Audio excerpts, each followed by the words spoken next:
আমরা দেখতে পাচ্ছি তারা জয়যাত্রা বন্ধ করতে গিয়ে নির্বাচন যুদ্ধ বন্ধ করে দিয়েছে।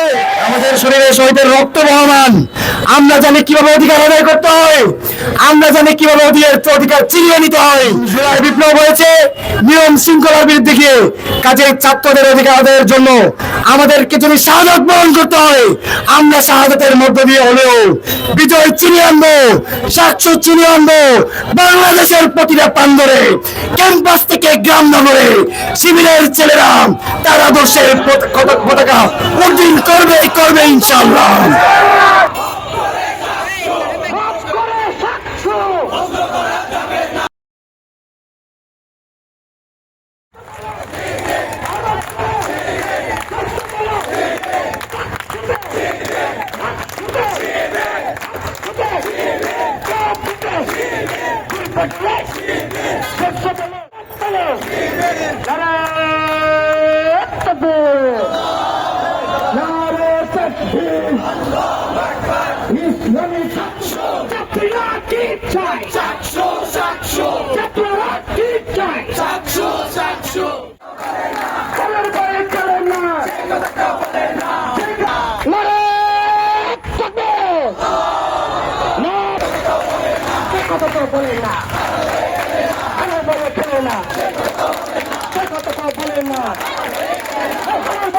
ঘোষিত কর্মসূচি আজকে বড়িয়া উপজেলায় বিক্ষোভ মিছিল অনুষ্ঠিত হয়েছে। বিক্ষোভ মিছিল পরবর্তী আজকে সমাবেশে বক্তব্য নিয়ে আসবেন বড়িয়া পশ্চিম থানা শাখার সম্মানিত সভাপতি। বলছিল আমাদের অভিভাবক যদি বাংলাদেশে ফিরে আসে তাহলে শিবিরের জয়যাত্রা বন্ধ হয়ে যাবে, কিন্তু আমরা দেখতে পাচ্ছি তারা জয়যাত্রা বন্ধ করতে গিয়ে নির্বাচন যুদ্ধ বন্ধ করে দিয়েছে।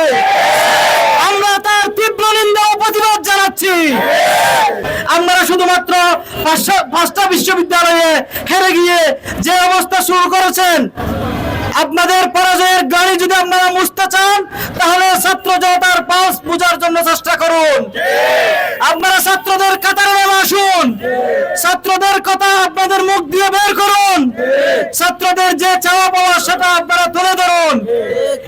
বাংলাদেশের বিপ্লব পরবর্তীতে ছাত্র সংসদ নির্বাচন, জুলাই বিপ্লবে সম্মুখ সারিতে যুদ্ধ করা ভাইদের এক অভূতপূর্ব বিজয় হচ্ছে ছাত্র সংসদ নির্বাচন। আমরা দেখেছি ঢাকা বিশ্ববিদ্যালয়ের মেধাবী শিক্ষার্থীরা এই হারু পার্টিকে লাল কার্ড দেখিয়েছে। আমরা দেখেছি রাজশাহী বিশ্ববিদ্যালয়ে এই হারু পার্টিকে লাল কার্ড দেখিয়েছে। আমরা দেখেছি চট্টগ্রাম বিশ্ববিদ্যালয়ের প্রাঙ্গণে এই হারু পার্টিকে লাল কার্ড দেখা হয়েছে। আমরা দেখেছি জগন্নাথ বিশ্ববিদ্যালয়ে এই হারু পার্টিকে লাল কার্ড দেখিয়েছে ছাত্র সমাজ। সুপ্রিয় উপস্থিতি, তার মধ্য দিয়ে আমরা দেখতে পেয়েছিলাম সিলেটে শাহজালালের অন্তর্ভুক্ত এই যে শাহজালাল বিশ্ববিদ্যালয়ে সাক্ষ্য অনুষ্ঠিত হতে যাচ্ছিল, কিন্তু সেই সাক্ষ্য বঞ্চন করেছে সে হারার বয়ে। আমরা বলতে চাই হারার বয়ে কেলে না, হারার বয়ে কেলে না, হারার বয়ে কেলে না, হারার বয়ে কেলে না, হারার বয়ে কেলে না, হারার বয়ে কেলে না। বাংলাদেশের প্রত্যেকটা শিক্ষা প্রতিষ্ঠানে শিক্ষার্থীদের মেনটেন নিয়ে ইসলামী ছাত্র শিবির তার যে অগ্রযাত্রা চালিয়ে যাচ্ছে, সেই অগ্রযাত্রা আগামীতেও চলমান থাকবে। কেউ যদি বাধা দিতে আসে, ডাকসুতে যেভাবে লাল কার্ড দেখানো হয়েছে, রাকসুতে যে লাল কার্ড দেখানো হয়েছে, চকসুতে যেভাবে লাল কার্ড দেখানো হয়েছে, ঠিক একইভাবে শিক্ষার্থীরা বাংলাদেশের প্রত্যেকটা প্রাঙ্গণে লাল কার্ড দেখানোর মতো দিয়ে আগামী 12 তারিখ যে নির্বাচন আসতেছে, সেই নির্বাচনেও আমাদের তরুণ ভাইয়েরা আপনাদের লাল কার্ড দেখাতে বাধ্য হবে।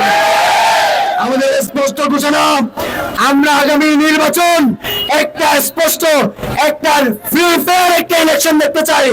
আমরা আরো দেখতে পেয়েছি এই নির্বাচনে গণভোটের মধ্য দিয়ে 4 কোটি জুলাই যোদ্ধাদের একটা স্বীকৃতি লাভ করতে যাচ্ছিল, কিন্তু এই বিপ্লব পরবর্তীতে গণভোটে হায়ের বিপক্ষে এই হারুবাটি না ভোটের প্রচারণা চালাচ্ছে। আমাদের শরীরে শহীদের রক্ত বহমান, আমরা জানি কিভাবে অধিকার আদায় করতে হয়, আমরা জানি কিভাবে অধিকার ছিনিয়ে নিতে হয়। জুলাই বিপ্লব কোন নিয়ম শৃঙ্খলার বিরুদ্ধে গিয়ে হয়েছে, জুলাই বিপ্লব হয়েছে নিয়ম শৃঙ্খলার বিরুদ্ধে গিয়ে। কাজেই ছাত্রদের অধিকার আদায়ের জন্য আমাদেরকে যদি শাহাদাত বরণ করতে হয়, আমরা শাহাদাতের মধ্য দিয়ে হলেও বিজয় চিনিয়ে আনবো, সাতশো চিনিয়ে আনবো। বাংলাদেশের প্রতিটা প্রান্তরে, ক্যাম্পাস থেকে গ্রাম নগরে শিবিরের ছেলেরা তার আদর্শের পতাকা উড্ডীন করবে ইনশাআল্লাহ। বাংলাদেশ ছাত্র শিবির আল্লাহকে তারা কাকে পরোয়া করে না। আমরা পটিয়ার ছাত্র জনতা ইনশাআল্লাহ আমরা বিরুদ্ধে রুখে দাঁড়াবো ইনশাআল্লাহ। আপনারা আপনাদের জায়গা থেকে সরে আসুন, না হলে এই ছাত্র সমাজ আপনাদের লাল কার্ড দেখিয়ে দেবে ইনশাআল্লাহ।